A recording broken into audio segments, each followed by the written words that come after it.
ये बीपीएससी का हमारा जनरल साइंस का लेक्चर 8 होगा। और आज का जो टॉपिक है हमारा इलेक्ट्रिसिटी। तो हम देखेंगे कि बीपीएससी ने किस टाइप के अभी तक क्वेश्चन इलेक्ट्रिसिटी टॉपिक से पूछे हैं।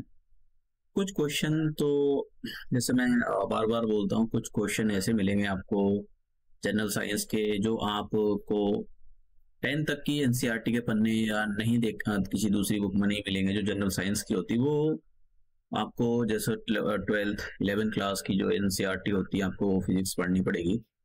तो ऐसे ही एक क्वेश्चन ये है, करंट डेंसिटी, ये 2023 में पूछा गया था। तो करंट डेंसिटी, अगर आपके दिमाग में एक ऐसा आइडिया आ रहा होगा ये करंट डेंसिटी जो है ये एक करंट ही लिखा हुआ है तो करंट ही होगा। देखो ये करंट डेंसिटी करंट नहीं है, ये अलग है।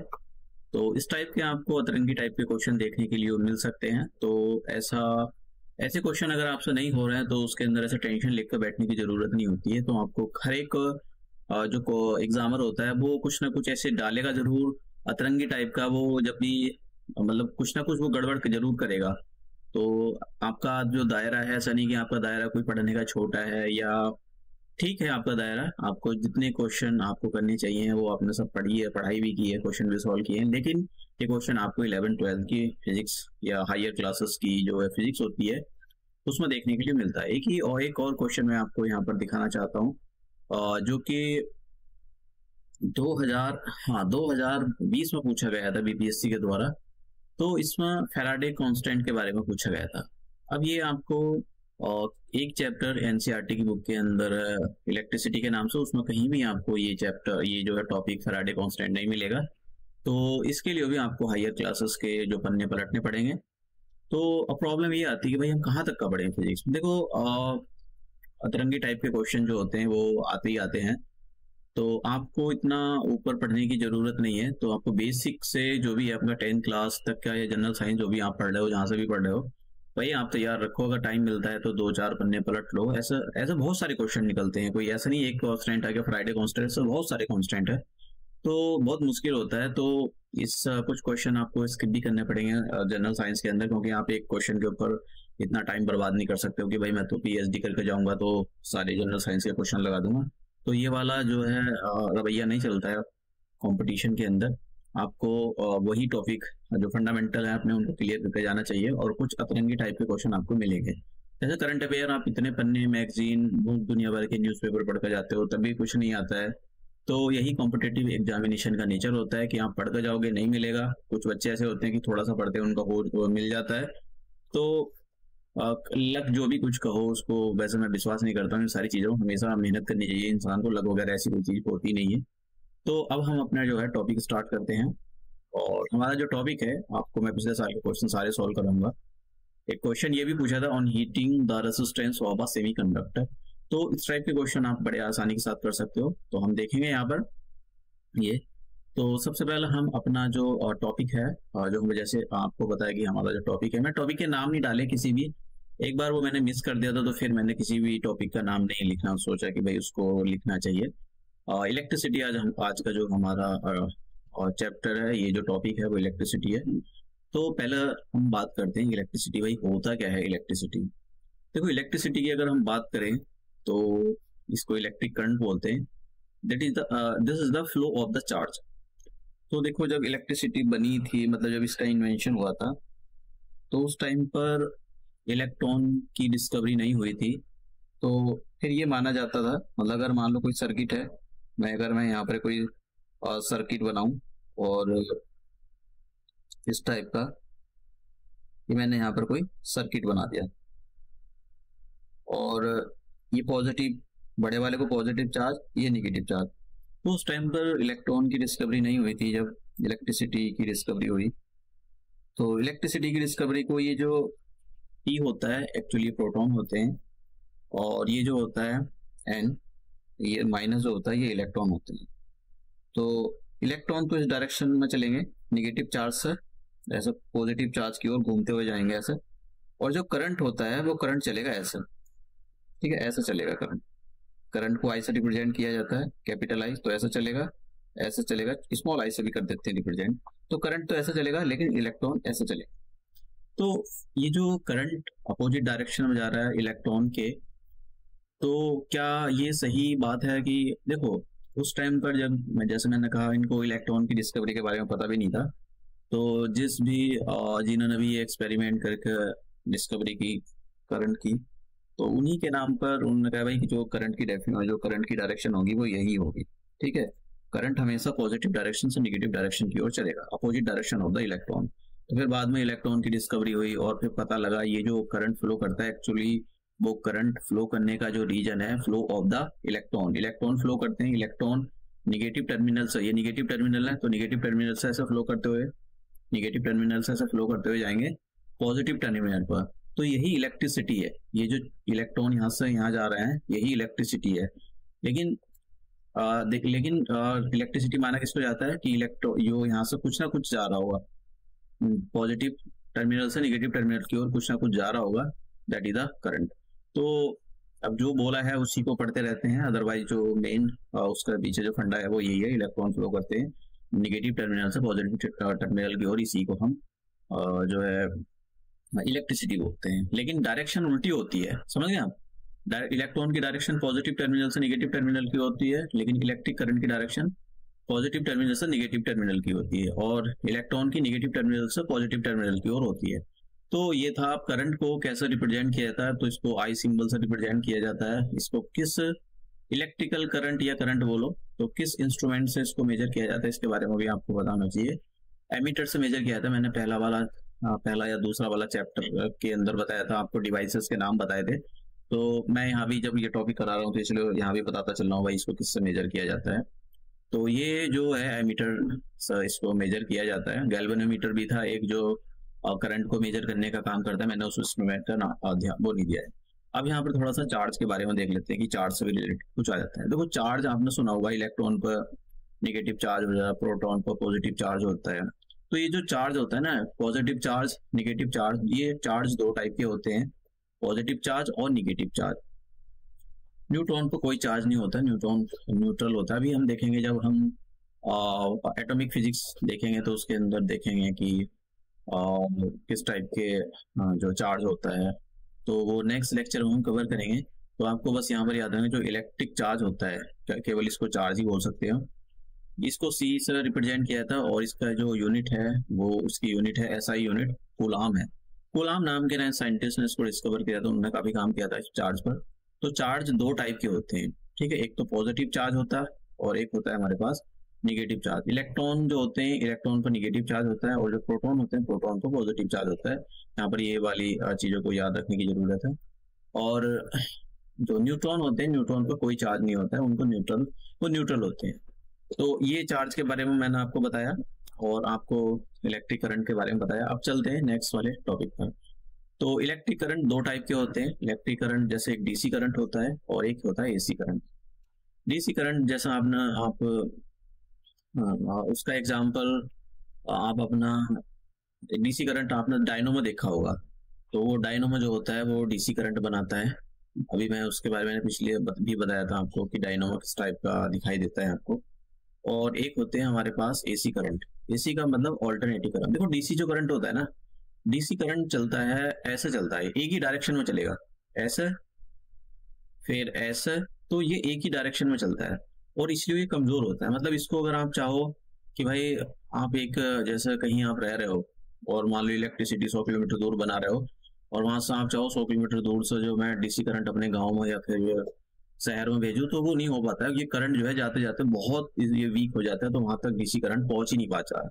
तो इसलिए डीसी करंट का जो यूज होता है वो लॉन्ग डिस्टेंस के लिए नहीं किया जाता। छोटी छोटी जो चीजें होती हैं वहीं पर के पास में आप अपना मोबाइल चार्ज कर रहे हो, तो वहां पर डीसी करंट को यूज किया जाता है। अब बात करते हैं ये एसी करंट के बारे में। तो एसी जो करंट होता है ये दोनों डायरेक्शन में चलता है। मान लो ये कोई वो है तो ये वेव की फॉर्म में चलेगा, ऐसा ऐसे चलता है। तो इसलिए करंट को एक, अगर आपने मान लो आप दिल्ली में रह रहे हो और इलेक्ट्रिसिटी हरियाणा में प्रोड्यूस की जा रही है, तो हरियाणा से दिल्ली में इलेक्ट्रिसिटी आ सकती है एसी करंट, क्योंकि एसी करंट बनाया जाएगा और फिर वो दिल्ली में दूर अलग अलग जो इलाके रूरल एरिया वहां पर उसको पहुंचाया जाएगा। लॉस होता है, ऐसा नहीं कि लॉस नहीं होता है, लॉस होता है। और इलेक्ट्रिसिटी का जो लॉस होता है काफी सारी चीजों पर डिपेंड करता है। ये भी डिपेंड करता है कि भाई आपने कितना मोटा तार लिया है, पतला तार लिया है, लंबा तार लिया है, बहुत सारी चीजों पर डिपेंड करता है। तार का मटेरियल का नेचर क्या है, किस टाइप का आपने कंडक्टर लिया है, तो बहुत सारी चीजों पर डिपेंड करता है, इसलिए इलेक्ट्रिसिटी का लॉस होता रहता है। तो कोशिश की जाती है कि इलेक्ट्रिसिटी को कम से कम उसका लॉस बचाया जाए। और बीच बीच में आपने देखा होगा ट्रांसफार्मर रखे होते हैं। ट्रांसफार्मर का काम यही होता है कि इलेक्ट्रिसिटी अगर वहां से ज्यादा पोटेंशियल ज्यादा आ रहा है तो उसको कम करेंगे, मतलब पोटेंशियल ज्यादा या कम होता है तो ट्रांसफार्मर उसी के हिसाब से उसको एडजस्ट करने का काम करता है। अभी हम ट्रांसफार्मर के बारे में भी देखेंगे। तो ये एसी करंट और डीसी करंट के बारे में हमने देखा। अब बात करते हैं इलेक्ट्रिक पोटेंशियल और पोटेंशियल डिफरेंस। देखो एक इसका ये बड़ा वैसे अपने आप में डिफिकल्ट टॉपिक है, लेकिन मैं आपको एक बात बताता हूँ। आपने कभी एक ट्यूब से पानी को फ्लो करते हुए देखा होगा? तो ट्यूब में पानी क्यों फ्लो होता है? ट्यूब में पानी फ्लो होता है, क्यों फ्लो होता है?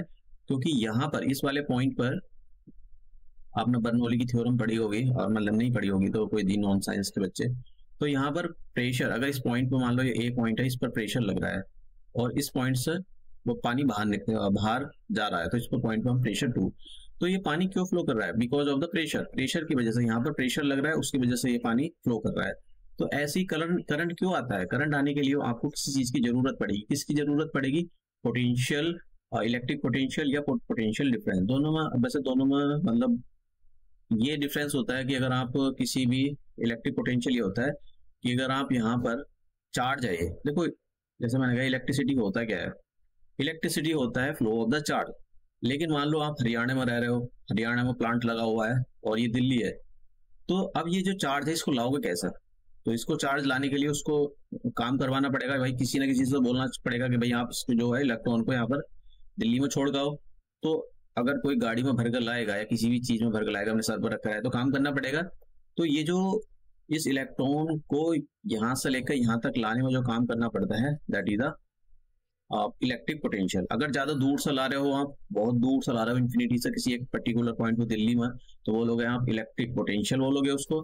और अगर आप मान लो 2 पॉइंट ले लिए, कहाँ जैसे आपने आपका लैपटॉप खराब हो गया तो वो जो है आप उसको दिखाओगे इलेक्ट्रीशियन जो भी होता है देखने वाला इलेक्ट्रो, तो वो ऐसे 2 चिमटियां लगा के देखेगा, अच्छा भाई यहाँ पर इलेक्ट्रिक पोटेंशियल कितना आ रहा है यहाँ पर। वो तो इसका मतलब क्या होता है, इलेक्ट्रिक जो पोटेंशियल डिफरेंस होता है वो 2 पॉइंटों के बीच में मेजर किया जाता है।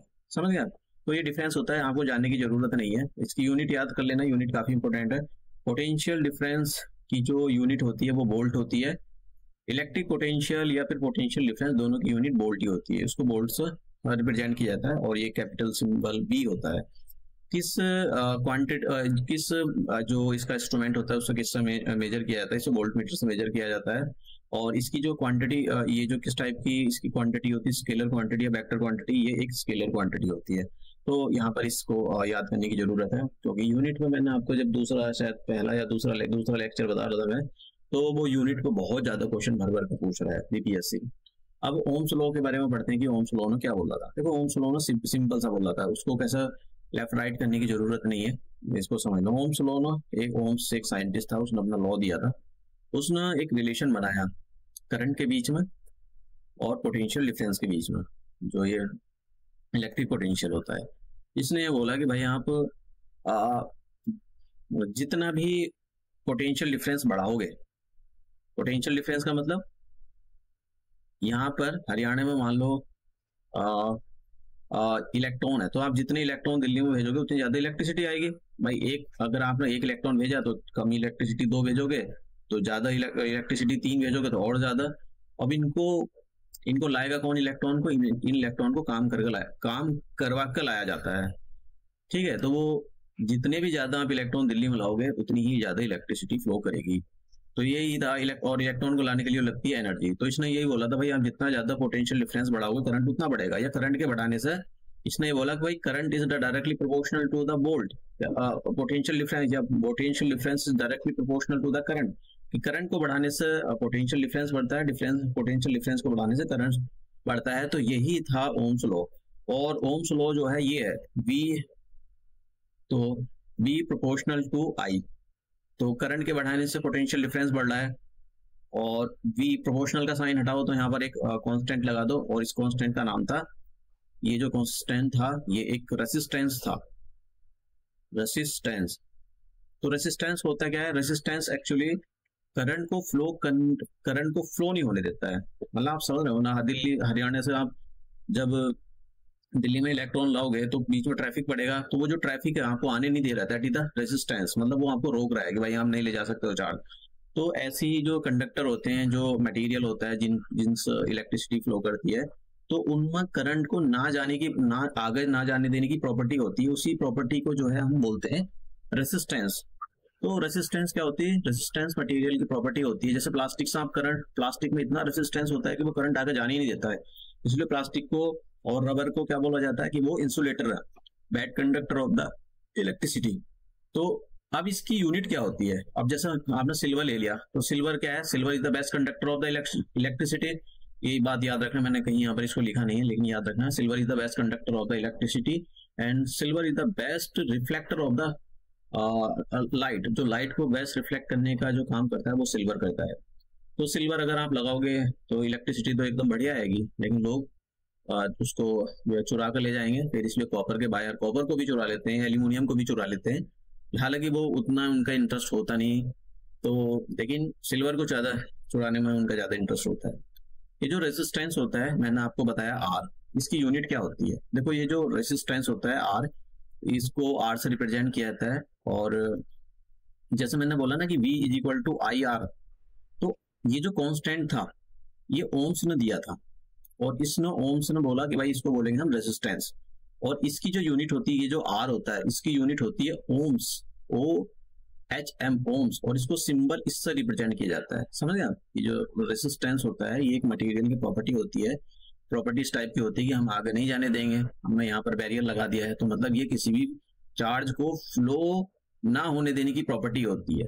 तो इसकी जो यूनिट होती है ओम्स होती है, और इसको इससे रिप्रेजेंट किया जाता है, ऐसा कुछ सिंबल बनाकर इसको रिप्रेजेंट किया जाता है। तो यही ओम्स लॉ था। अब बात करते हैं इलेक्ट्रिक रेसिस्टिविटी। तो वो इलेक्ट्रिक रेसिस्टिविटी मैं आपको बताता हूँ, ये जो निकला भी जितना भी सब कुछ है, रेसिस्टेंस 2-3 चीजों पर डिपेंड करता है। मैं यहाँ पर ज्यादा नहीं लूंगा क्योंकि रेजिस्टेंस डिपेंड करता है कि अगर आपने जितनी लंबी वायर ली है तो उतना ज्यादा रेजिस्टेंस आप मान लो ला रहे हो, हिमाचल प्रदेश से आप इलेक्ट्रिसिटी बना रहे हो और बांग्लादेश में ले जा रहे हो, तो मतलब तार बहुत ज्यादा लंबी हो जाएगी, तो इसका मतलब क्या होगा, उसका रेजिस्टेंस भी बढ़ जाएगा। मतलब हिमाचल प्रदेश से करंट को ले जाने में, चार्ज को ले जाने में बांग्लादेश उसको रोकने में बहुत ज्यादा, मतलब वहां पर जो रेजिस्टेंस है वो ज्यादा हो जाएगा, मतलब जितना लंबा तार उतना ज्यादा रेजिस्टेंस। दूसरा जो रेजिस्टेंस होता है वो directly proportional to the area, cross section area of the wire. मतलब वायर जितनी पतली होगी या मोटी होगी, तो अगर मान लो वायर मोटी है तो करंट आसानी से फ्लो करेगा, वायर जितनी पतली रखोगे तो करंट को फ्लो होने में उतनी दिक्कत होती है। तो समझ गया, तो जो ये चीजें होती है और भी चीजों पर डिपेंड करता है, टेम्परेचर पर भी डिपेंड करता है। तो इन दोनों को इक्वेशन को अगर आप मिला दो तो ये बन जाएगा कि R proportional to L upon A, और ये जो प्रोपोर्शनल है इसका अगर आप साइन हटा दो तो ये बन जाएगा R, एक कांस्टेंट, यहाँ पर एक कांस्टेंट आ जाता है, इसको बोलते हैं स्पेसिफिक रेसिस्टिविटी या फिर इलेक्ट्रिकल रेसिस्टिविटी, तो L अपॉन A। तो ये जो रो बना है, ये रो पड़ा, रो ROE रो, इसको बोला जाता है इलेक्ट्रिकल रेसिस्टिविटी। अब मैं क्यों जोड़ दे रहा हूँ, मैंने एक चैप्टर पीछे जब लेक्चर में पढ़ा रहा था तो वहां पर ये मैं हटा देता हूँ, वहां पर इसकी यूनिट पूछी गई थी, समझ गए आप, इसलिए मैं जोड़ दे रहा हूँ यहाँ पर। तो R equal to rho upon L, मतलब L अपॉन A। तो ये जो, अब देखो इसकी यूनिट, मैं एक्चुअली यूनिट निकाल कर आपको दिखाना चाहता हूँ कि यूनिट कैसे निकाली जाती है। तो ओम की जो यूनिट होती है वो होती है, इसको ऐसे लिखा जाता है, और रो को, और ये जो देखो L अपॉन एरिया, तो एरिया को कैसे लिखा जाता है, लेंथ मल्टीप्लाई लेंथ, तो लेंथ से लेंथ कट गई तो कितना बचा कि rho equal to rho multiply 1 upon L और इक्वल टू ये, तो इस L को इधर भेजो तो कितना आ जाएगा, रो इक्वल टू L मल्टीप्लाई ये ओम, और ये जो L है, L की यूनिट, ऐसा यूनिट क्या होती है, मीटर, तो ये आता है। तो इसको ऐसे भी लिखा जाता है, मैं यहाँ पर ये सब कुछ इरेज कर देता हूँ। देखो मैं इसलिए बता रहा हूँ, नॉन साइंस के बैकग्राउंड के बच्चे उनको थोड़ा पता लग जाए कि भाई इसकी यूनिट यूनिट क्या होती है। तो रो की यूनिट क्या होगी, मीटर, आप इसको M लिख दो, और या तो ये ऐसे लिख दो, ओम का सिंबल बना दो, बीच में ये थोड़ा डैश लगा देते हैं, या फिर ऐसे लिख दो मीटर ओम, ऐसे भी लिख दो, ऐसे भी होता है। तो कैसे भी आप जो है इसको यूज कर सकते हो। तो अगर आपसे पूछा जाए कि भाई ये जो रेसिस्टिविटी शब्द लिखा हुआ है इसकी यूनिट क्या होती है, तो ओम मीटर इसकी जो है रेसिस्टिविटी होती है, ये आपको पता होना चाहिए। अब एक और चीज जो आपकी यहाँ पर थोड़ा सा मैं एज ए, क्योंकि उसने जो है एलॉयस क्वेश्चन पूछे, तो यहाँ पर थोड़ा क्वेश्चन था, इसलिए मैं वैसे एलॉय वगैरह आपको पढ़ाऊंगा। मेटल नॉन मेटल जब पढ़ाऊंगा तो वहां पर इन सारी चीजों के जरूर बारे में बताऊंगा, एलॉय के बारे में। ये जो, अगर आप तो बहुत सारी मेटल को मिक्स कर दो तो उसको बोलते हैं एलॉय, कि आपने बहुत सारी जो मेटल मिक्स कर दी तो जो भी बनता है मटेरियल वो एलॉय बोलते हैं। Alloy is the mixer of the many metals. तो अगर ऐसी एक हमारे पास एक एलॉय है जिसका नाम है नाइक्रोम। तो नाइक्रोम में क्या क्या मिलाया गया है, देखो नाइक्रोम में जो नाइक्रोम का जो एन है इसका मतलब इसका निकिल निकिल मिलाया गया है। नाइक्रोम का जो आई है इसका मतलब इसके अंदर क्या मिलाया गया है, आयरन मिलाया गया है। और ये जो सी आर ओ क्रोम, इसमें क्रोमियम में मिलाया गया, और इसको मुझे लास्ट में एम लिखा हुआ एम ई, तो इसमें लगाया गया, इसका मतलब ये मैग्नीस मैग्नीस मैग्नीस ये है मैग्नीज। तो इतने सारे मेटल को मिलाकर जो है हमारे पास ये नाइक्रोम बना है। तो अगर आपकी जो आयरन की वायर होती है उसके अंदर जो एक फिलामेंट लगा रहता है, वो फिलामेंट जो होता है वो नाइक्रोम वायर का होता है। तो आपसे अगर पूछा जाए भाई, क्योंकि पूछा गया है क्वेश्चन ये, इसलिए मैंने यहाँ पर रखा है, ऐसा नहीं कि मैंने इसको बेवजह रखा है, तो इस पर क्वेश्चन पूछे जा सकते हैं आपसे। तो अब नेक्स्ट हमारे पास कंडक्शन। देखो कंडक्शन का क्या काम होता है, जैसे रेजिस्टेंस होता है ना, तो रेजिस्टेंस क्या करता है, रेजिस्टेंस आगे नहीं जाने देता। ठीक है, आपने देखा होगा रोड पर बहुत सारे लोग चलते रहते हैं आपकी गाड़ी के आगे, तो वो क्या करते हैं, आपको रेसिस्ट करते हैं। लेकिन आप एक जगह एक चीज ऐसी भी आती है, जो एक वो खड़ा रहता है पुलिस वालों का, तो आगे जाओ आगे जाओ आगे आगे आगे निकलो, रुको मत बिल्कुल। तो इसका मतलब क्या हो गया, मतलब मटेरियल की ये भी प्रॉपर्टी होती है कि वो आपको आगे ही भेजता है, रोकता नहीं है। तो जो मटेरियल की प्रॉपर्टी होती है कि वो आपको रोकेगा नहीं, रेसिस्ट नहीं करेगा, बस वो आपके फ्लो में हेल्प करेगा। जैसे वो गाड़ी खड़ा, आगे चलो आगे चलो आगे चलो, सिटी मारते रहते हैं पुलिस वाले की, रुकना नहीं है यहाँ पर। तो मतलब एक चीज तो रोक रही है, एक चीज आपको आगे भेज रही है, तो जो चीज आपको आगे भेज रही है, जो आपके फ्लो होने में आपकी हेल्प कर रही है, उसी को कंडक्शन बोलते हैं। और कंडक्शन जो होता है, कंडक्शन उल्टा होता है किसका, मैं यहाँ पर लिख देता हूँ short form, conduction is the opposite, यानी reciprocal of the resistance. Resistance रोकता है तो कंडक्शन आगे भेजता है, कंडक्ट करने का काम करता है। तो हमको पता है इसकी यूनिट कितनी होती है, ओम्स की, इसको ऐसे लिखा जाता है। तो इसीलिए इसको ऐसे भी लिख देते हैं कि भाई जो कंडक्शन की जो यूनिट होती है, ओम की पावर -1, या फिर इसको ऐसा भी बोल सकते हैं ओम्स की पावर -1, या फिर ऐसा भी लिख सकते हैं 1/ओम। तो इनका मतलब एक ही होता है। तो आपको पता लगा कि कंडक्शन की जो यूनिट क्या होती है। तो इसकी यूनिट पूछ सकते हैं आपसे वो, क्योंकि कुछ चीजें ऐसी है कि आपको आनी चाहिए। अब बात करते हैं, इस पर क्वेश्चन पूछे गए भैया उसने, आपको रेसिस्टर को, वो तो मतलब आपको किस टाइप का कनेक्शन बनाना है वो डिपेंड करता है, लेकिन मैं यहाँ पर कनेक्शन बनाना नहीं सिखाऊंगा, मैं आपको ही दिखाऊंगा कि सीरीज में कैसा ये रेसिस्टर होते हैं, इनको लगाया जाता है। देखो रेसिस्टर एक फिजिकल डिवाइस होती है, आपने देखा भी होगा, और उसका जो प्रॉपर्टी होती है उसको रेसिस्टेंस बोलते हैं। तो अगर मान लो ये मेरे पास कोई सर्किट है, तो मैंने यहाँ पर एक रेसिस्टर लगा दिया, यहाँ पर दूसरा, यहाँ पर तीसरा, यहाँ पर चौथा, यहाँ पर पांचवा, यहाँ पर 6। तो मान लो इसको R1 R2 resistor, R3 R4 R5 R6। तो नेट रेसिस्टेंस कितना आ जाएगा, इसका नेट रेसिस्टेंस आ जाएगा यहाँ पर R, सबको प्लस कर दो, R1 plus R2 plus R3 plus R4 plus R5, और डॉट डॉट डॉट जितने भी होंगे सबको प्लस कर दो। तो ये जो रेसिस्टर होते हैं, इनको सीरीज में कैसे लगाया जाता है, एक के पीछे एक की पूंछ के पीछे दूसरा बंधा रहता है। तो इस टाइप से जो है रेसिस्टर को हम जो सीरीज में ऐड करते हैं। इस पर क्वेश्चन नहीं था, लेकिन इस पर क्वेश्चन है। अगर आपको पैरेलल में लगाना हो, तो ये पैरेलल का क्या कॉन्सेप्ट है, पैरेलल में कैसे हम जो है यहाँ पर रेसिस्टर होते हैं उनको लगाते हैं। देखो सॉरी, इसको मैं बताता हूँ कैसे इसको लगाया जाता है, क्योंकि ये बहुत जरूरी है, यहाँ से बेसिक क्वेश्चन पूछे हैं, तो इसलिए मैं आपको बता रहा हूँ। तो ऐसा लगाया जाता है, यहाँ पर एक पॉइंट होगा, जैसे मान लो सर्किट है, तो मैं यहाँ पर सर्किट बना देता हूँ। ये पॉजिटिव टर्मिनल है, ये निगेटिव टर्मिनल है, और ये यहाँ पर एक ये, तो ऐसे ले गया मैं यहाँ पर। मैं आपको बहुत सारे पैरेलल में सर्किट लगा कर दिखाऊंगा।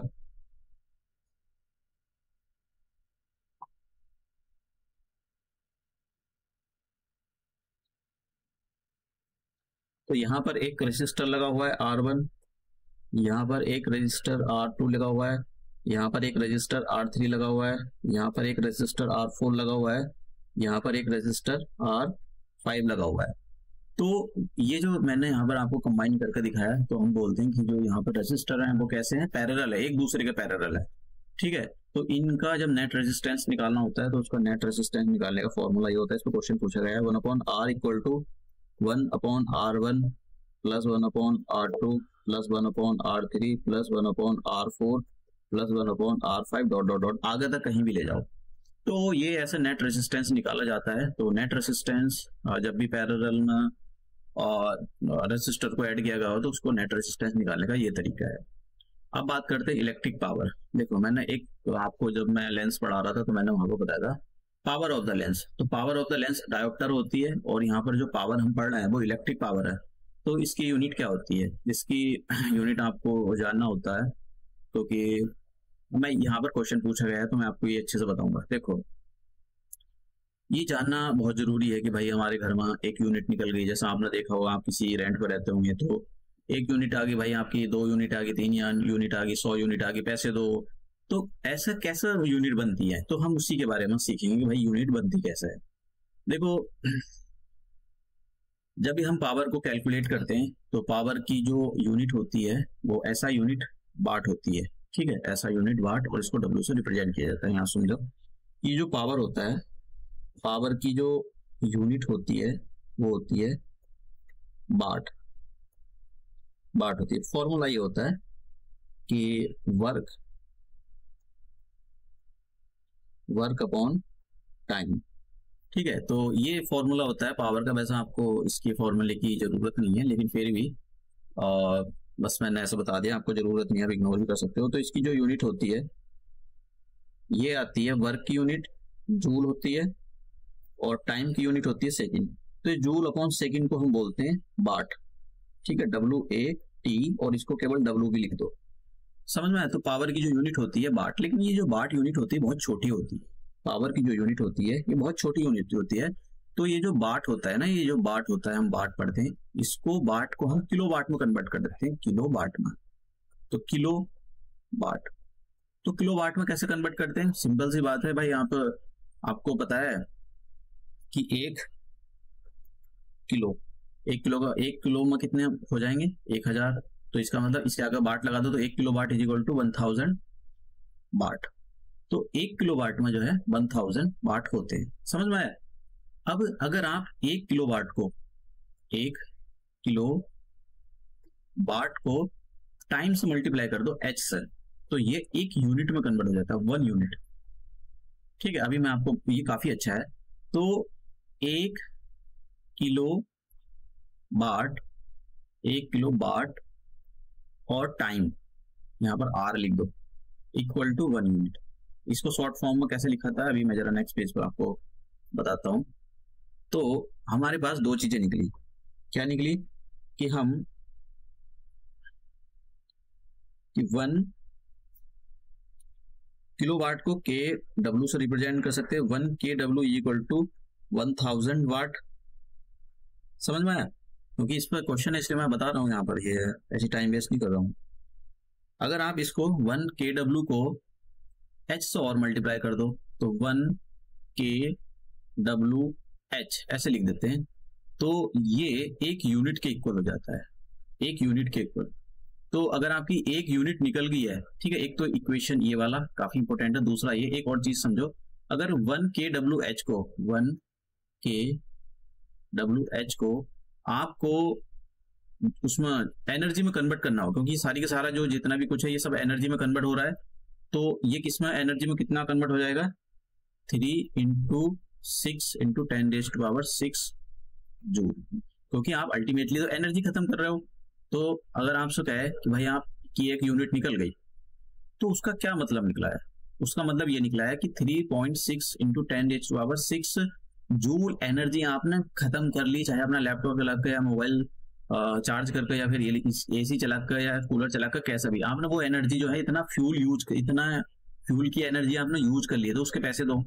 तो वो एक्चुअल में आपसे इसके पैसे मांगते हैं एनर्जी के, लेकिन हमको क्योंकि वो इतना ये सब तामझाम समझ में नहीं आता है, तो 1 यूनिट समझ में आता है, तो इसलिए वो कहेगा भाई आपकी 2 यूनिट निकल गई, 3 यूनिट निकल गई, एनर्जी को कभी काउंट नहीं करता है।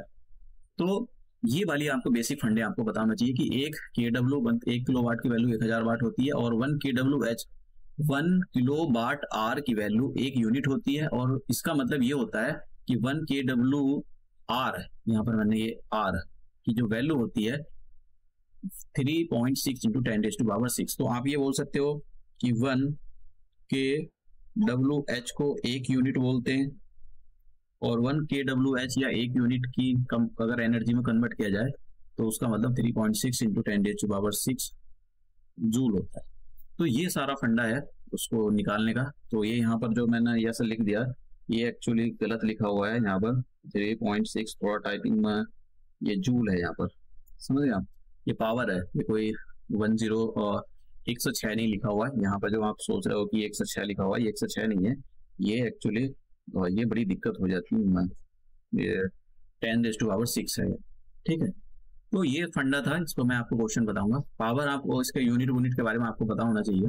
अब बात करते हैं भाई, अगर जब किसी भी चीज से करंट फ्लो करता है तो वो जब करंट फ्लो करेगा तो वो हीट प्रोड्यूस करता है। जैसा आपने देखा होगा कि सर्दियां आने वाली हैं, तो सर्दियों में क्या करोगे, आयरन की रॉड जलाओगे, तो आप अपना आयरन को जो आयरन की उसकी रॉड होती है पानी गर्म करने की, हीटिंग रॉड, तो आप क्या काम करोगे, उसको पानी में डालोगे और फिर उसका एक स्विच लगा दोगे, किसी भी ऑन करोगे स्विच को ऑन करने से इलेक्ट्रिसिटी फ्लो करेगी उसमें और फिर वो गर्म करेगा। तो मतलब इलेक्ट्रिसिटी जब फ्लो करती है तो जब चीजें गर्म होती हैं तो उसी को बोलते हैं इफेक्ट ऑफ द इलेक्ट्रिसिटी। मतलब जो करंट फ्लो करेगा उसकी वजह से जो हीट प्रोड्यूस होती है, तो इसको बोला जाता है effect produce by the electric current, heating effect of the current. तो इसको ये भी बोला जाता है heating effect of the current. और ये जूल ने इस पर अपनी जो एक लॉ दिया था, joules law of the heating. तो अगर ऐसे देखो, मैंने यहाँ पर ये नहीं लिखा है कि भाई जूल का क्या लॉ था, जूल ने अपना लॉ दिया था तो वो उसकी जरूरत नहीं थी। जब मैं आपको एमसीक्यू सॉल्व करा था वहां पर एक स्टेटमेंट लिखा था, joules law of the heating.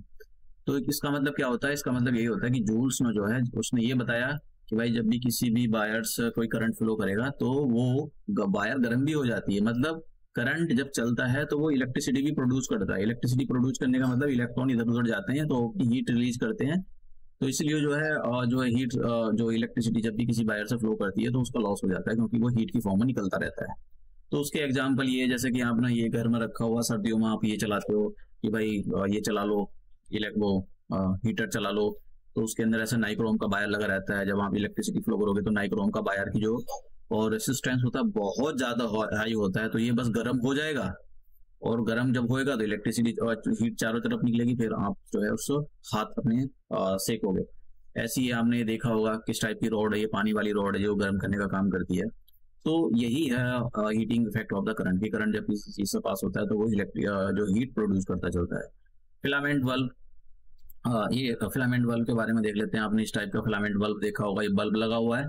ये 2-3 चीजें याद रखना, इस बल्ब के अंदर कौन सी गैस भरी हुई है, आर्गन या नाइट्रोजन भरते हैं, क्योंकि आर्गन और नाइट्रोजन होती है ये नॉन रिएक्टिव गैसेस होती हैं, ये रिएक्शन नहीं करती है। तो जिसकी वजह से इनको एक जगह मिक्स कर देने से ना तो ये मेटल के साथ, ये जो टंगस्टन का जो यहाँ पर मेटल लगा होता है, याद रखना ये फिलामेंट टंगस्टन का बना होता है। इसका टेम्परेचर बहुत ज्यादा होता है, मेल्टिंग पॉइंट 3000 से भी ज्यादा आपको इसको गर्म करना पड़ेगा जब कहीं जाकर ये मेल्ट होएगा, जब जाकर कहीं ये लिक्विड बनेगा। और इतना टेम्परेचर जाता नहीं है बल्ब का, 3000 डिग्री से ऊपर ज्यादा चला जाए वो जाता ही नहीं है इतना टेम्परेचर। तो इसलिए ये टंगस्टन एक मेटल है और इसको हम बल्ब में यूज करते हैं, फिलामेंट में। हालांकि अब तो ये ओल्ड टेक्नोलॉजी होगी, इसका यूज किया नहीं जाता, अब तो नई चीजें आ गई, एलसीडी वो एलईडी वगैरह बहुत सारी चीजें आ गई हैं, जो क्योंकि ये बहुत ज्यादा इलेक्ट्रिसिटी कंज्यूम करता है। तो इसके अंदर याद रखना, क्योंकि इस पर भी क्वेश्चन पूछे गए हैं, इसके अंदर जो गैस यूज की जाती है वो आर्गन और नाइट्रोजन गैस को यूज किया जाता है। तो ये था। अब बात करते हैं next, magnetic effect of the current. तो पहले भाई समझते हैं कि है क्या मैग्नेटिक इफेक्ट। देखो मैंने यहाँ पर क्या बताया, ये जूल इफेक्ट था। मतलब जब करंट फ्लो करता है, करंट जब फ्लो करता है तो बहुत सारी प्रॉपर्टी शो करता है। तो करंट जब किसी वायर से फ्लो करेगा तो एक तो वो हीट निकालता है, गर्म होता हुआ चलेगा वायर, तो मतलब हम इसको बोलेंगे कि भाई करंट के फ्लो करने से जो है हीट भी जनरेट होती है। तो ये जूल ने अपना लॉ दिया। दूसरा एक और होता है कि जब करंट फ्लो करता है तो वो मैग्नेट भी जनरेट करता है। और ये ऑस्टर्ड नाम का एक साइंटिस्ट था, तो ऑस्टर्ड नाम का साइंटिस्ट ने एक जो वायर थी उसको करंट फ्लो करवाया, और फिर जो कंपास होता है उसके पास में उसकी सुई ले गया, तो कंपास फ्लक्चुएट हो रहा था। तो उसको लगा कि भाई जब मैं स्विच ऑन करता हूँ तो ये कंपास फ्लक्चुएट होना शुरू कर देता है, और जब मैं कंपास वो स्विच को ऑफ कर देता हूँ तो कंपास की जो सुई है, जो उसका मैग्नेटिक कंपास है, वो फ्लक्चुएट ही नहीं होता। इसका मतलब ये हुआ कि भाई मैग्नेट जब भी करंट फ्लो होता है तो मैग्नेट जनरेट हो जाती है, मैग्नेट बनती है। तो इसका मतलब ये है कि भाई हम जो है करंट को फ्लो कराकर, करंट को अगर फ्लो कर रहा है तो वो मैग्नेट जनरेट हो जाएगी वहां से, और अगर मैग्नेट जनरेट होगी तो हम उससे बहुत सारा काम करा सकते हैं।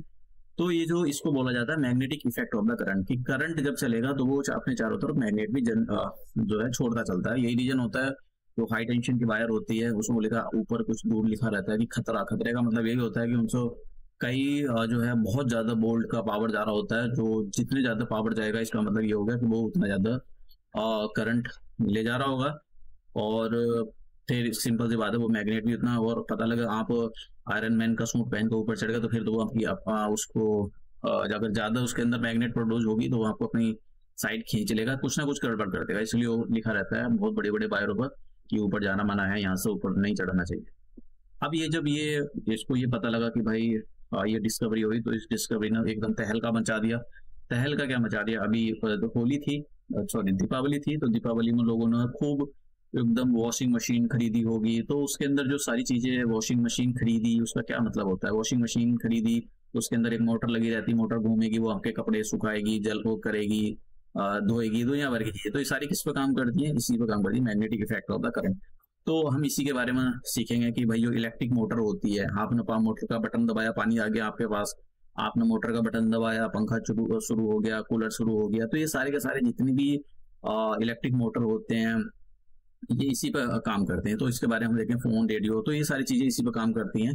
एंड इनके बारे में पीछे लेक्चर में बताया भी था जब मैं आपको डिवाइस बता रहा था, तो वो सारा magnetic effect of the current. तो ये यहाँ पर ये पानी की बोतल वो होगी, ये एसी, कूलर, ये दुनिया भर की चीजें, फलाना ढिमकाना, बहुत कुछ दे रखा है। तो मोटर का क्या काम होता है, मोटर का काम ये होता है कि आपने उसको स्विच इलेक्ट्रिसिटी दी, और इलेक्ट्रिसिटी दी तो फिर उसका ऐसा रोलर घूमेगा चारों तरफ। तो फिर वो क्या काम करेगा, चाहे उसके अंदर आप अपना धनिया पाउडर पीस लो कि भाई आज तो मेरे को चिकन खाने का मन कर रहा है, या फिर मेरे को आज अंडा करी, फलाना करी, ये तो मसाला बना लो। अब मेरे कपड़े गंदे हो गए तो मैं वॉशिंग मशीन में धोऊंगा या धोऊंगी। तो आप क्या कर रहे हो, उसको इलेक्ट्रिकल एनर्जी को मैकेनिकल एनर्जी पे कन्वर्ट कर रहे हो, ठीक है। तो ये चारों तरफ घूमे फिर आपके कपड़े साफ करके आपको दे देगी, हो सकता है फाड़ कर भी दे दे। तो ऐसे जो मतलब जो इलेक्ट्रिसिटी आपने प्रोड्यूस कर दी, वो सॉरी उसको दे दी, और देने के बाद वो मैकेनिकल एनर्जी में कन्वर्ट होती है, तो ये इलेक्ट्रिक मोटर का काम होता है। तो ये आपको अच्छे से पता होना चाहिए इलेक्ट्रिक मोटर का क्या काम होता है। अब बात करते हैं इलेक्ट्रिक जनरेटर। तो भैया इलेक्ट्रिक जनरेटर दो टाइप के होते हैं। देखो ये सारा का सारा इसी पे काम कर रहा है। कभी यहाँ पर हाँ ये सॉरी ये मिस हो गया था। अब बात करते हैं इलेक्ट्रोमैग्नेटिक इंडक्शन। ये इलेक्ट्रोमैग्नेटिक इंडक्शन ये अलग ही टॉपिक है। ये कौन सा टॉपिक है, अब ये वाला मैंने आपको क्या बोला, मैंने बोला करंट फ्लो करो, करंट फ्लो हो गया, आपने करंट दिया है और फिर मैग्नेट बनी, और जब मैग्नेट बनी तो भैया उसको अपना मैकेनिकल काम करा लिया अपना। अब इसका उल्टा है। अब उल्टा क्या है, उल्टा ये है कि भाई अगर मैग्नेट के चारों तरफ आप वायर को ऊपर नीचे करते हो तो करंट फ्लो होता है। मतलब समझ रहे हो ना, पीछे वाला टॉपिक क्या था कि आपने इलेक्ट्रिसिटी सप्लाई करी तो जब जाकर वो पहिया घूमेगा।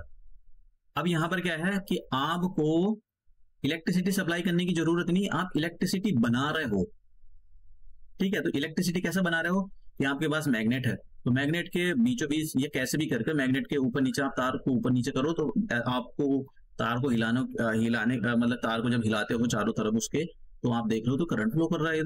तो ये जो डिस्कवरी करी थी ये माइकल फैराडे, अलग अलग दो साइंटिस्ट थे, एक तो माइकल फैराडे और एक अमेरिका जोसेफ हेनरी ने की थी। तो इन्होंने देखा मतलब इलेक्ट उनका था कि भाई उन्होंने एक मैग्नेट ली, मैग्नेट के चारों तरफ मैंने एक बड़ा सा मैं डायग्राम लेने की सोच रहा था लेकिन वो पता नहीं कैसे मिस हो गया। तो बहुत बड़ी मैग्नेट थी और उस मैग्नेट को एक मशीन के अंदर रखा जाता, उसके फिर वो चारों तरफ वायर लगा के उन्होंने फिट कर दिया तो इलेक्ट्रिसिटी जनरेट होती थी। तो इसका मतलब क्या होगा, मैग्नेट से आप इलेक्ट्रिसिटी जनरेट कर सकते हो। तो आपके घर में कहीं मैग्नेट है तो आप उसके चारों तरफ वायर को मूवमेंट करा के जैसे भी मैकेनिकल मतलब जो भी कुछ आपने जो जुगाड़बाजी करके आप जो है वो उसमें इलेक्ट्रिसिटी जनरेट करा सकते हो। तो मैग्नेट के थ्रू जो इलेक्ट्रिसिटी जनरेट की जाती है उसको बोला जाता है इलेक्ट्रोमैग्नेटिक इंडक्शन। आप समझ रहे हो, इलेक्ट्रोमैग्नेटिक इंडक्शन। तो इलेक्ट्रोमैग्नेटिक इंडक्शन आपने कहाँ देखा होगा, आपने देखा होगा तो क्या करते हो, जैसे बिजली चली गई तो आप क्या बोलोगे, बिजली चली गई तो क्या बोलोगे, यार जनरेटर स्टार्ट कर लो यार। तो जनरेटर स्टार्ट कर लो तो मतलब क्या, इलेक्ट्रिसिटी आप दे नहीं रहे, इलेक्ट्रिसिटी बना रहे हो उससे। तो उसमें क्या करोगे, आप तेल डालोगे, तो मतलब आप उसमें अपना जो है अपना केमिकल एनर्जी डाल दी। केमिकल एनर्जी जब उसमें घुमा, उसका बटन दबाओगे तो वो स्टार्ट होगा तो वो आपको इलेक्ट्रिसिटी जनरेट करके देगा। तो ये इलेक्ट्रिक जनरेटर जो होते हैं ये इसी प्रिंसिपल पर काम करते हैं। अब डायनोमा आपने देखा होगा, डायनोमा कैसे होते हैं। डायनोमा क्या करता है, डायनोमा वैसे डायनोमा एक क्वेश्चन पूछा था 2023 के अंदर। डायनोमा आप उसने पूछा था कि भाई इनमें से कौन सी डिवाइस है जो कि एसी करंट बना सकती है, तो उसका आंसर जो डायनोमा था। तो डायनोमा वैसे अभी मतलब उसमें कोई जुगाड़बाजी करके ये डायनोमा डीसी करंट बनाता है। जैसे मान लो आप साइकिल बजा रहे हो, कोई दूध बेचने वाला है, तो उसका काम रात रात का होता है, रात दूध बेच का आता है, उसको रात हो जाती है। अब वो वहां पर कोई वो दूर दराज के इलाके में रहता है और लाइट का सिस्टम भी नहीं है, रोड पे उसकी साइकिल पता लगे किसी गड्ढे में गिर गई या आमने आमने टक्कर होगी, तो वो क्या काम करेगा, डायनोमा लगाएगा। वो डायनोमा जैसे ही वो पेंडल मारेगा, पेंडल मारने से वो डायनोमा घूमेगा, डायनोमा मतलब वो साइकिल के पहिए से टच होता है, और टच होने से जैसे साइकिल के पहिया घूमेगा तो वो डायनोमा भी घूमेगा। डायनोमा घूमने से क्या होगा, इलेक्ट्रिसिटी जनरेट होती है। तो इसमें क्या होता है, आपकी मैकेनिकल एनर्जी, आप मैकेनिकल एनर्जी पैरों से एनर्जी दे रहे हो और फिर वो इलेक्ट्रिसिटी बन रही है। तो ये जो, और एक है जनरेटर। जनरेटर किस टाइप का है, उसमें अपना फ्यूल डाला, फ्यूल का मतलब केमिकल एनर्जी रहे फिर इलेक्ट्रिसिटी। तो मतलब जनरेटर दो टाइप के होते हैं, एक तो डायनामो जिसमें मैकेनिकल पैर मार के चलाना पड़कर मूवमेंट करके आपको इलेक्ट्रिसिटी जनरेट करनी पड़ती है। एक होता है जिसमें आप डालते हो ऑयल, जैसे आपने डीजल पेट्रोल डाल दिया फिर जाकर उसको बटन दबाया फिर वो स्टार्ट हो जाएगा, स्टार्ट होएगा तो फिर वो क्या होगा, फिर वो आपको हीट इलेक्ट्रिसिटी जनरेट करके देगा। तो ये दो टाइप के होते हैं। जो पैर मार के जो इलेक्ट्रिसिटी जनरेट की जाती है उसको डायनामो बोलते हैं, वो डिवाइस को, कि आपने पैर मारे, आपकी जो मैकेनिकल एनर्जी को उसने इलेक्ट्रिकल एनर्जी में कन्वर्ट कर दिया हो, तो डायनामो साइकिल बड़ी चीजों में लगा रहता है। एक होता है ये करंट, ये वाला जनरेटर। जैसे जनरेटर में आप जनरेटर भी दो टाइप, जनरेटर में आपने क्या तेल डाला, ऑयल डाला और उसमें फिर बटन दबाया, वो चल गया ढक ढक करके।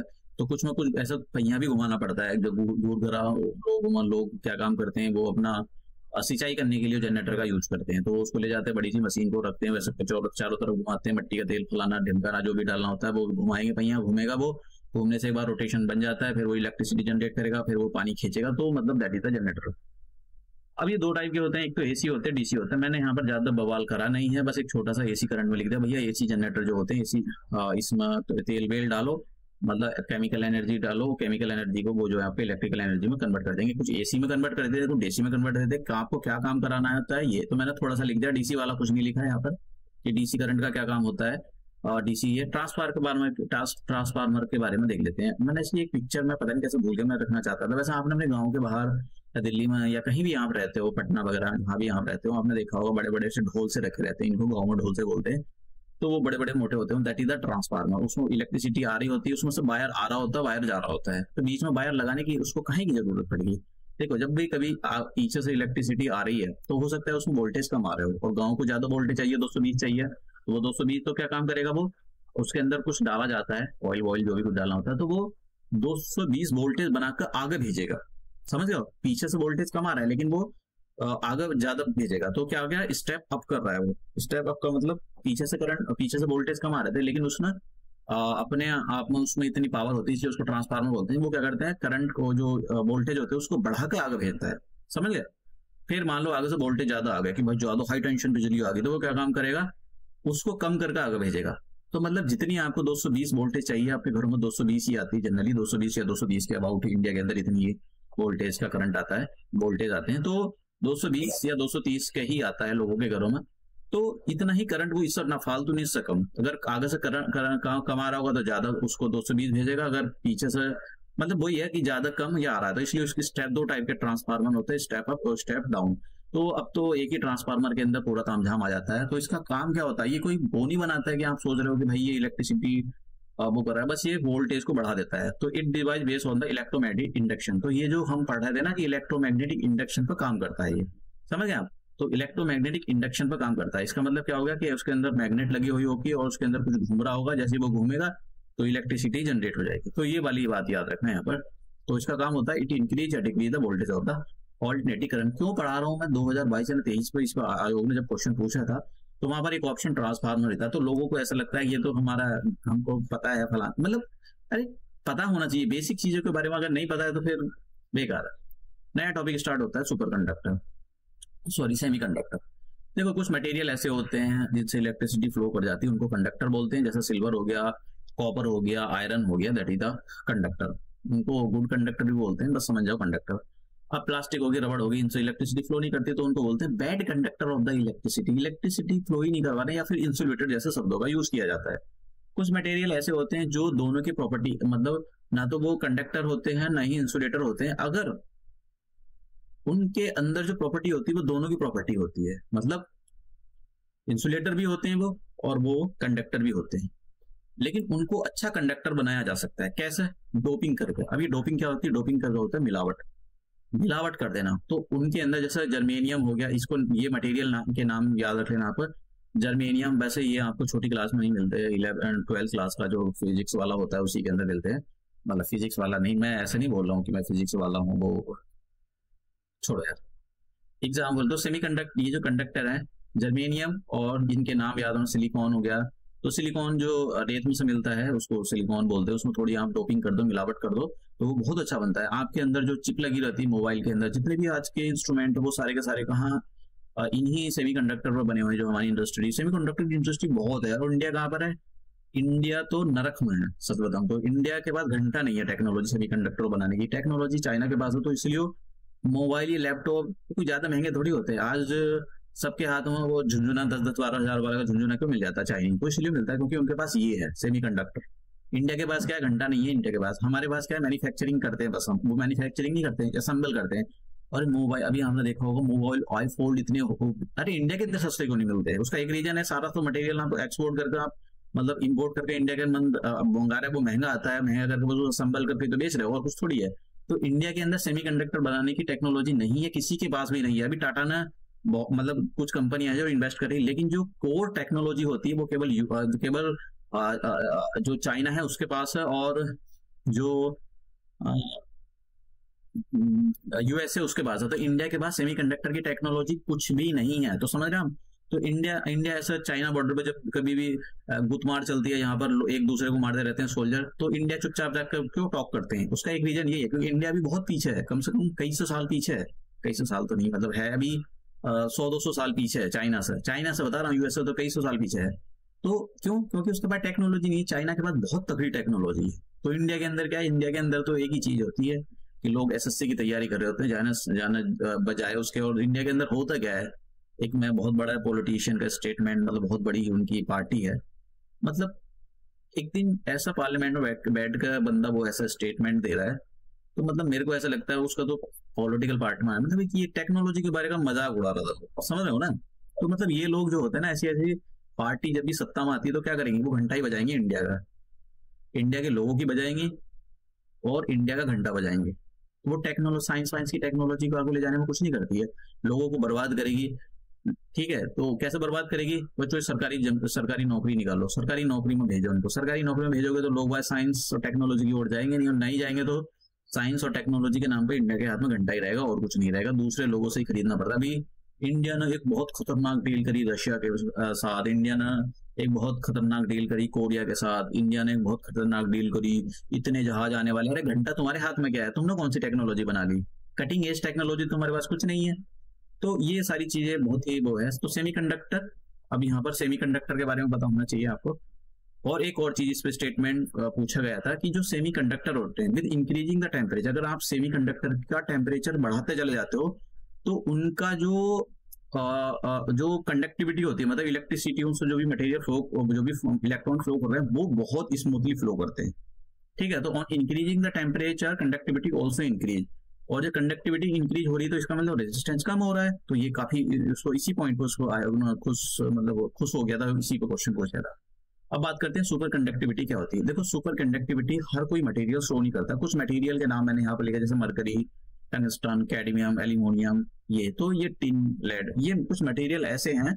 अगर आप जैसे मान लो मरकरी है, मरकरी का टेम्परेचर 4.2 केल्विन पर मेंटेन कर दो, और टंगस्टन का 0.01 पर केल्विन पर मेंटेन कर दो, तो ये जो मटेरियल है ये जीरो इलेक्ट्रिक रेजिस्टेंस पैदा करते हैं। जीरो इलेक्ट्रिक रेजिस्टेंस का मतलब ये होता है कि जब भी इलेक्ट्रॉन उनसे फ्लो करेंगे उन मटेरियल से, इस टेम्परेचर, अगर मरकरी का टेम्परेचर आपने ये सेट कर दिया और आप चाहते हो कि इससे इलेक्ट्रॉन को मैं फ्लो करूं, तो इनके अंदर कोई भी, मतलब होल भी, ऐसा नहीं कि इलेक्ट्रॉन ही ट्रांसफर होते हैं, इनके अंदर कोई भी उनको रोकने वाला कोई नहीं होता है, इलेक्ट्रिक रेजिस्टेंस नहीं होता है।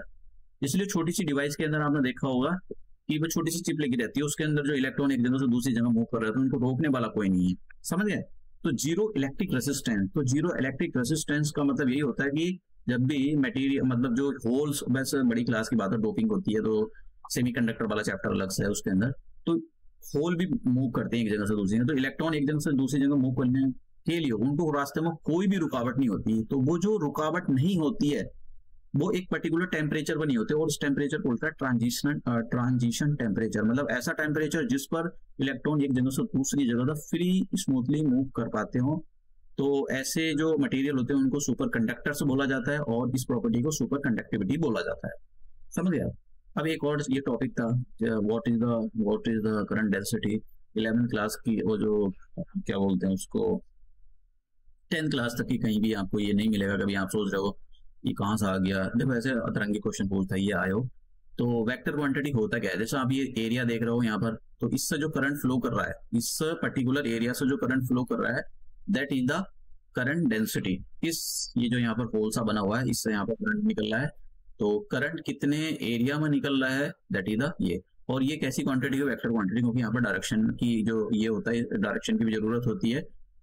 तो इसको ऐसे भी लिखा जाता है एम्पियर, ऊपर आई का मतलब हो गया करंट, एरिया का मतलब हो गया, और नीचे ए का मतलब हो गया एरिया। तो इसकी जो यूनिट होती है एम्पियर्स पर मीटर स्क्वायर या ये, और इसके बारे में आपको पता होना चाहिए, ये वेक्टर क्वांटिटी होती है, इसको कैपिटल जूल, वो भी बोल्ड वाला जूल, बोल्ड वाला जे से रिप्रेजेंट किया था। तो बस याद रख लेना ये एक जो है हमारे पास वेक्टर क्वांटिटी, क्योंकि इसी को आयोग में, कभी कभी आयोग को ऐसा लगता है कि जैसे भांग से पी ली हो किसी को, मान लो जैसा क्वेश्चन होता है ना कि भाई क्वेश्चन बना कर लाना 5 आप इलेक्ट्रिसिटी के, ऐसे बोलेगा जाएगा, तो वो आयोग ऐसा बैठा हो एकदम सुट्टा उट्टा मार कर बैठा हो एकदम कि आज 5 क्वेश्चन ऐसे कर दूंगा जो मैंने पीएचडी पढ़ी है उसी से निकाल कर रखूंगा। तो कभी कभी ऐसे क्वेश्चन देखकर बैठ जाता है, और फिर वो आयोग को सौंप देगा, लो 5 क्वेश्चन नहीं दे, तो आयोग भी उसको सवाल नहीं करेगा, सवाल जवाब भाई कैसे क्वेश्चन लाया तो ये, तो वो ऐसे चुपचाप टाके उसको अपनी क्वेश्चन बैंक में रख देंगे और दे देंगे बच्चों को। बच्चे खुद ही मरते रहेंगे कि ये तो हमने पढ़ा नहीं, अगली बार तो मैं फाड़ू करके तैयारी करूंगा, ये करूंगा वो करूंगा। अरे तुम्हारी गलती थोड़ी है, वो तो आयोग की गलती है कि ऐसे क्वेश्चन क्यों दे रहा है, आउट ऑफ सिलेबस जो भी कुछ है, जनरल साइंस के नाम पे लोग बच्चों का खून पीते हैं।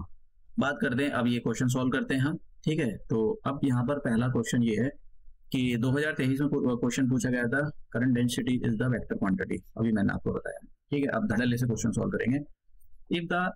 इफ अ बल्ब ऑफ 100 वाट, एक जो बल्ब है वो 100 वाट का है, क्वेश्चन सॉल्व करना पड़ेगा ये, और उसको 10 घंटे तक जलाया गया, ठीक है, once for 10 hours, expenditure of the electricity bill भी। तो ये बताओ कितनी यूनिट निकलेगी आपकी, आपने 100 वाट का बल्ब जला दिया और 10 घंटे तक जलाया, तो अब बताओ कितनी यूनिट निकलेगी। तो देखो समझो, सबसे पहले हमको ये करना है कि जो भी वाट होंगे उसको किलोवाट में बढ़ो, किलोवाट में। तो हमारे पास, हमको पता है कि जो हमारे पास कितने वाट है, वो है हमारे पास 100 वाट। तो 100 वाट को आपको किलोवाट में बदलने के लिए इसको 1000 से डिवाइड करना पड़ेगा। तो ये हमारे पास जो 100 अभी किलोवाट में हो गया, 2 जीरो से 2 जीरो खत्म करो तो कितना आ गया, 1/10 किलोवाट। क्योंकि देखो हमको ये बताया कि अगर K1 kWh इसमें बनाना है, तो क्योंकि ये इसकी जो वैल्यू होती है वो 1 यूनिट होती है। अब तो हमने क्या करा, इतने पोर्शन को kWh में, तो kW में तो बना लिया, अब इसको टाइम्स और मल्टीप्लाई कर दो। तो मैं क्या काम करने लिए जा रहा हूँ, ये जो 1/10 kW है इसको h से और मल्टीप्लाई कर दो। h का मतलब कितने घंटे तक आपने जलाया, तो आपने 10 घंटे तक जलाया तो h आ गया, तो 10 से 10 खत्म हो गया, तो कितना आ गया 1 kWh। और 1 kWh का तो मतलब होता है कि 1 यूनिट, मैंने वो आपको पीछे बताया, तो आंसर कितना आ गया 1। तो ये आयोग का थोड़ा सा पुराना क्वेश्चन था, मैं आपको आयोग के माइंड सेट के बारे में बता रहा हूँ कि आयोग किस टाइप के क्वेश्चन, जो specially Bihar public service commission वाला, तो किस टाइप के क्वेश्चन फ्रेम करता है, तो आंसर हो जाएगा यहाँ पर ये, ठीक है। अब ये वाला क्वेश्चन सॉल्व करते हैं, काफी अच्छा क्वेश्चन है। The electricity consumption will be based on the measurement of. अब देखिए आपके घर में जो बिल आता है उसमें वो किस पर बेस होता है, भाई 1 यूनिट निकल गई, 10 यूनिट निकल गई, 50 यूनिट निकल गई, आप कहीं पे किराया तो भाई आपकी 10 यूनिट निकल गई, आप कितना बिजली का बिल खर्च करते हो, फलाना ढिमकाना। तो वो यूनिट जो निकलती है कि 1 यूनिट निकल गई, 2 यूनिट, उसका मतलब क्या होता है, वो सारी की सारी मैंने आपको क्या बताया, वाट पर होती है। तो पावर की जो यूनिट होती है वो पावर बराबर क्या होता है, वर्क अपॉन टाइम, तो इसका मतलब जूल पर सेकेंड, और इसी को बोला जाता है वाट। तो आपकी जो पावर कंजप्शन होता है वो इसी पर मेजर किया जाता है, वाट पर। तो इसका जो आंसर होगा वो होगा ये। तो वो यही कह रहा है कि भाई आपके घर में जो बिल, आपने कितनी इलेक्ट्रिसिटी कंज्यूम कर ली है, उसका जो बिल आता है वो किस पर बेस होता है, वो वाट पर बेस होता है। समझ गए? तो आंसर जो होगा इसका ए। नेक्स्ट क्वेश्चन 2000, देखो ये अपने आप में सच में तो क्वेश्चन फाड़ू है, तो मैं इसको सॉल्व करके दिखाऊंगा क्योंकि सॉल्व करना जरूरी है। सॉल्व नहीं करेंगे तो फिर आप कहोगे कि ये टीप टाप कर दिया। देखो ये किस पर बेस है, क्वेश्चन को पढ़ लो। टोटल रेसिस्टेंस, पहला आपको ये पढ़ना चाहिए, 2020 में क्वेश्चन पूछा था ना आयोग में, इसलिए मैंने आपको वो सारी चीजें बताई थी। क्योंकि अब यहाँ पर ये देखो रेसिस्टेंस कैसे दे रखे हैं उसमें, यहाँ पर खतरनाक डेसिमल में, मतलब आप समझ रहे हो ना, वो आपका एकदम खून चूसने में लगे हुए हैं, ऐसे रेजिस्टेंस, ऐसे ओम के रेजिस्टेंस उसमें लगाए हैं। Total resistance of a circuit having two parallel resistor, तो दो मैं यहाँ पर बता देता हूँ क्या है कि एक हमारे पास जो है एक ऐसा सर्किट बना हुआ है और इस सर्किट में दो पैरेलल रेजिस्टेंस लगे हुए हैं, एक ऐसे, मतलब रेजिस्टेंस नहीं रेजिस्टर लगे हुए हैं, और एक ऐसा, डायग्राम थोड़ा सा खराब है लेकिन उस पर ध्यान ना दे, दो लगे हुए हैं R1 और एक R2। उसने बोला है कि total resistance of a circuit having two parallel resistors is this. ये टोटल रेसिस्टेंस की वैल्यू दे रखी है 1.43 किलो ओम। किलो ओम में भी होता है, किलो लगा दो, ओम को जो है आप 1000 से डिवाइड कर दो तो किलो ओम में बदल जाता है, तो हमको यहाँ पर बदलने की जरूरत नहीं। तो ये हमारे पास किलो ओम आ गया, इसको आप ऐसे भी लिख सकते हो, ये किलो ओम आ गया टोटल नेट रेजिस्टेंस का। If one of the resistors, एक रेजिस्टर जो है, एक रेजिस्टर की वैल्यू यहाँ पर 2 किलो ओम की लगी हुई है, देन अदर रेजिस्टर, तो ये R2 जो है इसकी वैल्यू निकालनी है। समझ गए? तो जब मैंने आपको बताया था कि जब भी चीजें पैरेलल होती हैं उसमें रेजिस्टेंस को पैरेलल में लगाया जाता है तो उसको बोलते हैं 1/R equal to 1/R2 plus 1/R3 plus 1/R4, जहां तक भी आगे तक जा रहा है। तो हम यहाँ पर केवल दो ही लेंगे, हमारे यहाँ पर दो ही जो रेजिस्टेंस है वो पैरेलल लगे हुए हैं। तो मैं आपको अच्छे से पता होना चाहिए, तो मैं यहाँ पर इस फॉर्मूले को दोबारा नहीं लिखूंगा। अब मैं यहाँ पर इस फॉर्मूले में वैल्यू रखने के लिए जा रहा हूँ।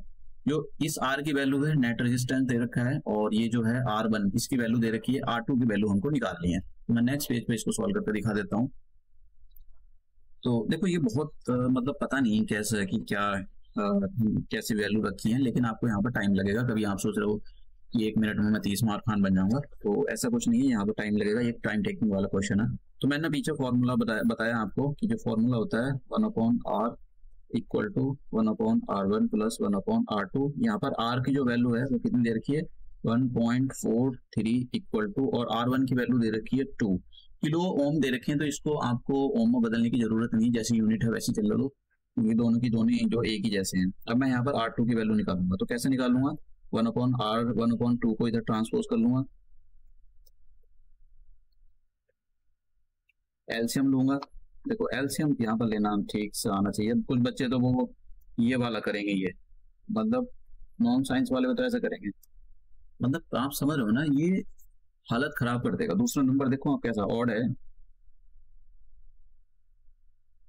तो इसकी मल्टीप्लाई यहाँ कर दो और इसकी मल्टीप्लाई यहाँ कर दो, क्रॉस मल्टीप्लाई कर दी, ठीक है, इसकी यहाँ कर दी और इसकी यहाँ कर दी, तो ये आ जाएगा 1.403 इक्वल टू 1/R2। तो सब्ट्रैक्ट करोगे कितना आ जाएगा, ये बच जाएगा, एक आ जाएगा इधर 10 7 और इधर बचा 9, कितना बच गया 9 5, यानी कितना आ जाएगा यहाँ पर 5, और नीचे 2 उसके मल्टीप्लाई कर दो, तो ये आ जाएगा 6 8 और 2, तो इतना आ गया। ऊपर आ गया,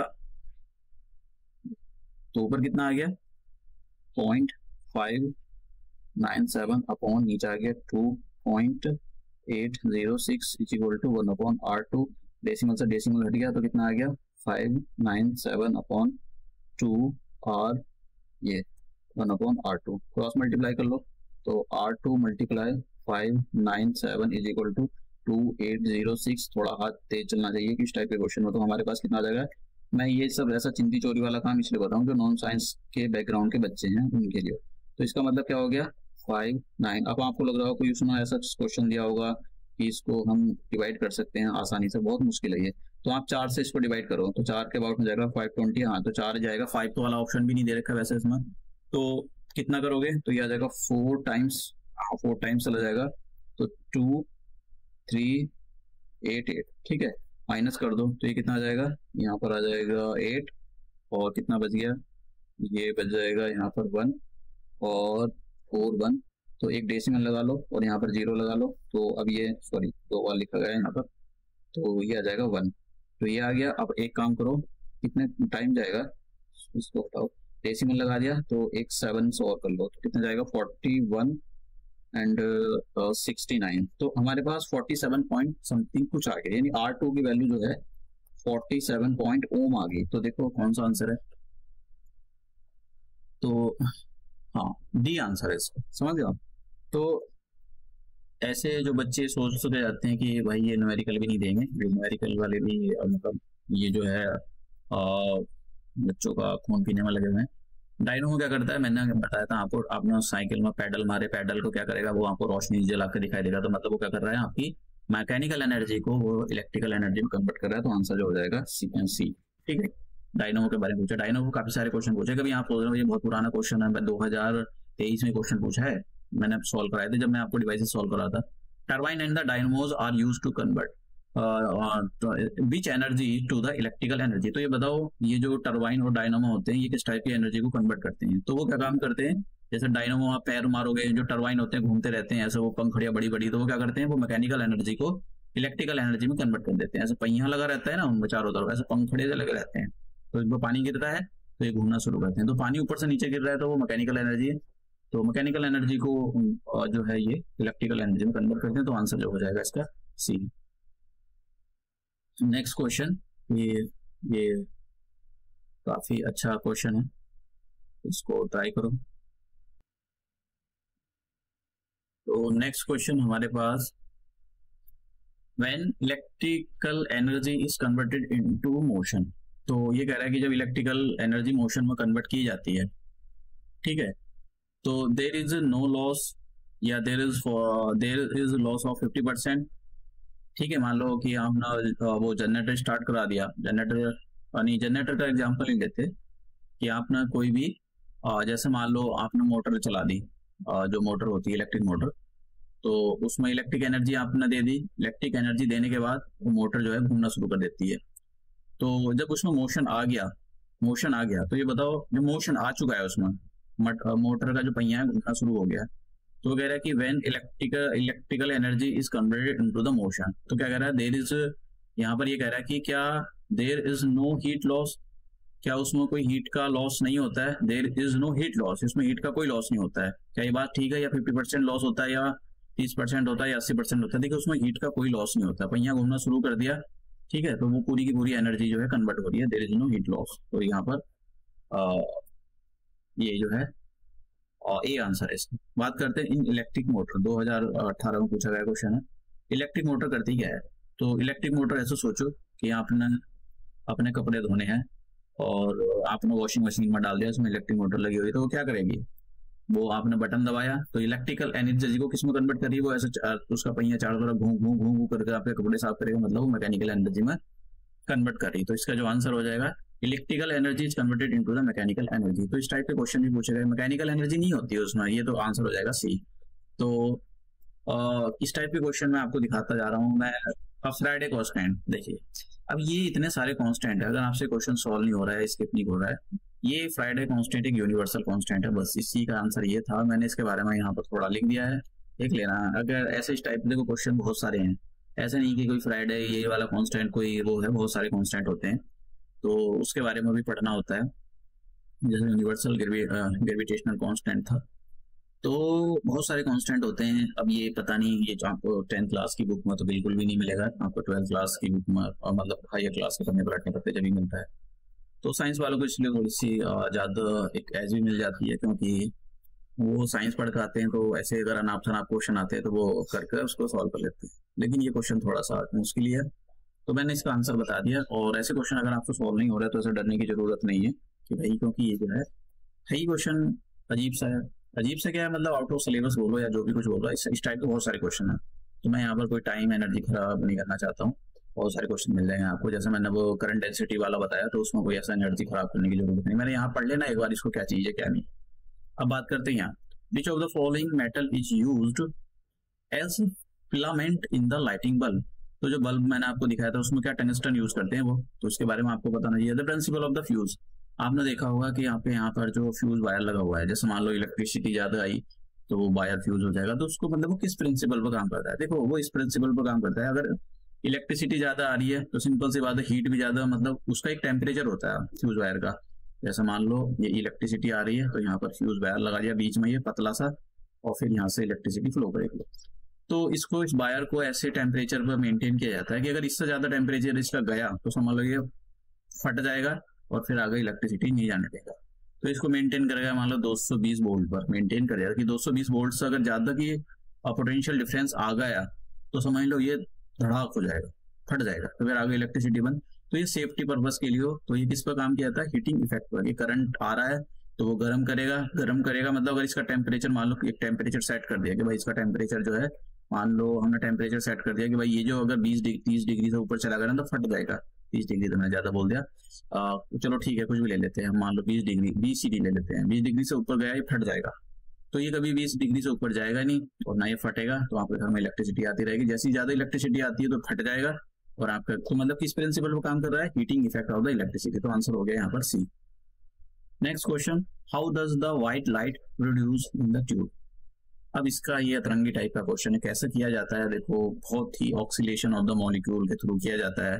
इसका आंसर नहीं हो रहा तो छोड़ दो इसके, क्योंकि ये भी कोई अपने आप काफी उसने घुमा फिरा कर बात को यहाँ पर बोला है, तो इसको मैंने दे दिया है। मैं इसको कोई एनर्जी खराब नहीं कर रहा हूँ यहाँ पर, आपको इसको सॉल्व कर लेना, मैंने सॉल्यूशन दे दिया है नीचे।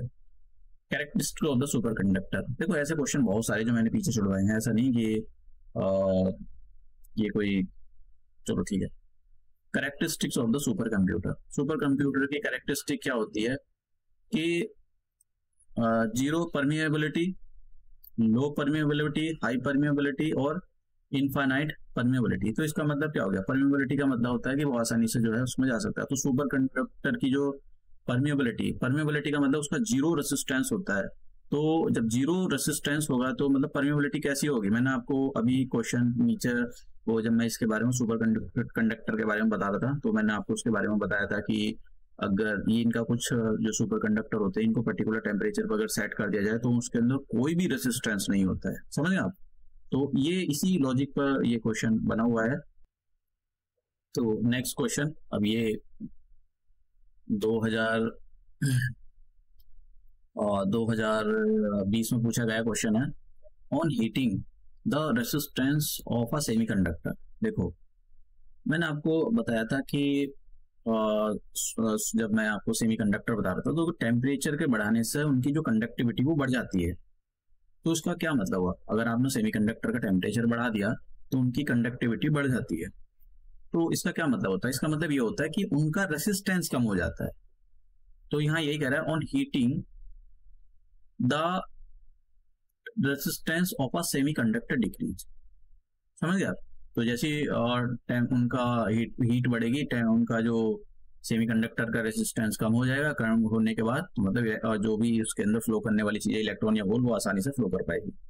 Next question, which of the following metal is use as a semiconductor. तो मैं आपको बताया था इसका जर्मेनियम के बारे में, तो आंसर ये हो जाएगा। अब ये बाकी लेक्चर खत्म हो गया है। तो ये मैंने आपको सारे क्वेश्चन इलेक्ट्रिसिटी से रिलेटेड बताया कि किस टाइप के क्वेश्चन आयोग पूछ रहा है। तो ये लेक्चर हम यहीं समाप्त करते हैं और नेक्स्ट लेक्चर